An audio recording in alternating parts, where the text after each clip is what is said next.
Selamat pagi anak-anak. Kita pada hari ini akan melanjutkan materi kita.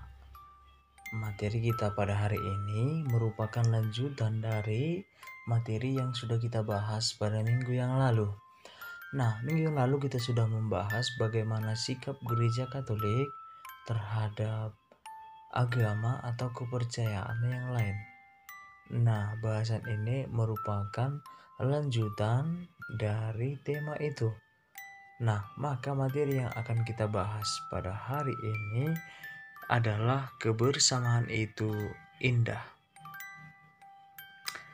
Nah, anak-anak, pada minggu yang lalu juga kita sudah melihat bahwa gereja berjuang untuk mewujudkan persaudaraan, persaudaraan antar apa? Antar agama.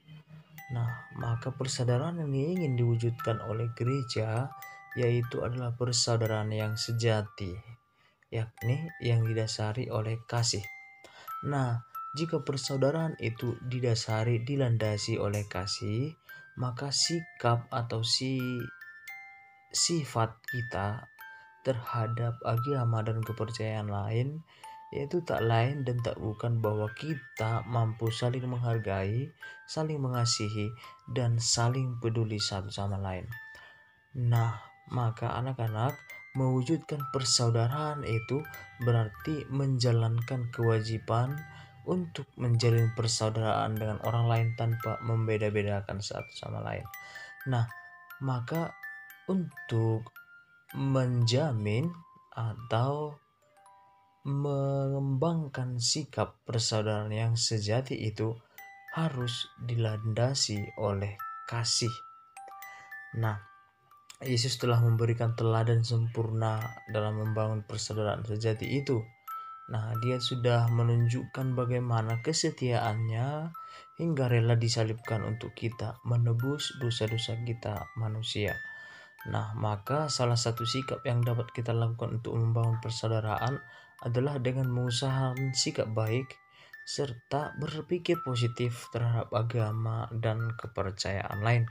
Jika kita sudah berpikir negatif terhadap agama dan kepercayaan lain, maka persaudaraan itu yakinlah tidak akan terwujud. Nah, anak-anak, berbicara soal kebersamaan itu maka suasana bahagia yang terjalin dalam kehidupan orang-orang itu harus dilandasi oleh persaudaraan. Nah, jika kehidupan kita, relasi kita dilandasi oleh persaudaraan yang sejati, maka sikap bahagialah yang akan kita temukan. Nah, hidup dalam persaudaraan adalah hidup dalam semangat kasih. Nah, yang namanya kasih itu tidak ada membeda-bedakan. Nah, kasih itu tulus, kasih itu rela berkorban, dan kasih itu mau terlibat. Nah, spesifiknya lagi, bagi umat Katolik atau umat Kristiani, pengertian persaudaraan bukanlah dalam arti sempit Nah, persaudaraan itu dalam arti ini memiliki makna yang lebih luas. Nah, maka persaudaraan itu tak hanya berbicara soal relasi dengan sesama umat Kristiani dalam satu paroki atau relasi kita terhadap sama-sama yang sudah dibaptis menjadi seorang Kristiani. Nah, persaudaraan yang dimaksud itu adalah persaudaraan untuk semua orang tanpa terkecuali, kendati agama berbeda, suku berbeda, atau latar belakang sekalipun yang berbeda, kita harus tetap menjalin relasi yang baik. Nah, maka anak-anak, konteks atau situasi persaudaraan Kristen itu dilandasi oleh Wahyu Rasul Yohanes Surat Rasul Yohanes yang pertama ayat 4 bab 4 maksud saya. Nah, surat pertama Rasul Yohanes bab 4 ayat 21. Di sana ditegaskan bahwa barang siapa mengasihi Allah, ia harus mengasihi saudaranya. Nah, jika kamu mengatakan kamu mengasihi Allah, tetapi saudaramu tidak kau kasihi, itu adalah sama dengan kosong.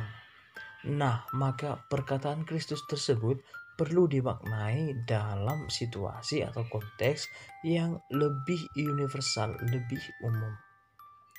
Nah, maka persaudaraan itu tidak hanya terbatas pada iman yang sama atau agama yang sama, ya. Jadi sudah kita lihat tadi, sudah kita tegaskan bahwa kendati memiliki latar belakang agama, suku, ras, dan segala macamnya itu bukanlah suatu faktor yang memisahkan relasi persaudaraan satu sama lain. Nah, maka bagi umat Kristiani, segala tingkat kehormatan harus tunduk pada persamaan dasar. Nah, bagi orang Kristiani dikenal suatu rumusan atau persamaan dasar lah disebut, ya. Nah, di sana dikatakan bahwa kamu satu sama lain adalah saudara. Semua saudara. Seperti yang sudah ditegaskan juga sebelumnya bahwa kita itu adalah satu masyarakat, satu asal dan satu tujuan. Kita semua berasal dari Allah. Maka kita juga semuanya bersaudara. Nah, anak-anak, demikian materi yang merupakan suatu lanjutan, ya, dari materi yang sebelumnya. Dan pada materi yang selanjutnya kita juga akan melihat soal kebersamaan yang indah itu pula. Nah, maka anak-anak, sampai di sini materi kita. Semoga dengan penjelasan ini kalian semakin memahami kebersamaan itu indah.